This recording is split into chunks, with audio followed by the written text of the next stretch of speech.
As I know you know, India, for example, is the world's largest exporter of beef, which would come to a surprise to most people. It's not actually cows as we know them because they are sacred, but it's buffalo.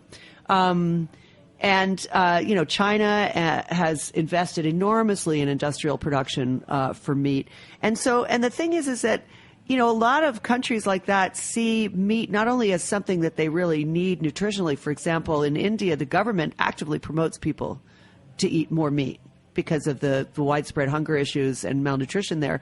And so, not only is meat a nutritional boost, but it's also viewed as a measure of status, because part of the thing that's driving more meat production is increased, standard of living in many countries that have been very poor in the past. So in light of that, it's like, and in light of the carbon footprint of raising meat in the industrial fashion, how do we tell those people, like, no, you shouldn't be getting Tyson in there to build plants and, raise chickens by the bajillion. You should be doing it the way you've been doing it for, a million years. It's like, how do you say to people, no, you can't eat meat because, we've already polluted the world and so now your turn isn't going to come. You know what I mean? It's hard to export that. Oh ideology. Yeah, it's very hard. It's the same problem with power generation.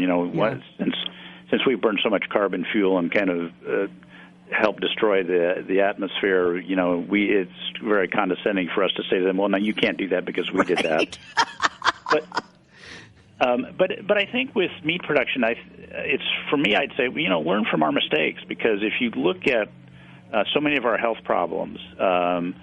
Whether it's, cardiovascular problems or many types of cancer or obesity, it's all related to our food system. And I think you see when countries, you're exactly right, when they become more affluent, they adopt a more Western diet, which includes more meat.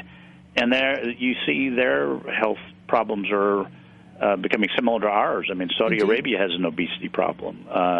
It never did before, and it's tied to its affluence and change in diet. So I really think it can be, learn from our mistakes, and also and do it in a way, kind of meet them at their level, and not as being superior to them, lecturing to them.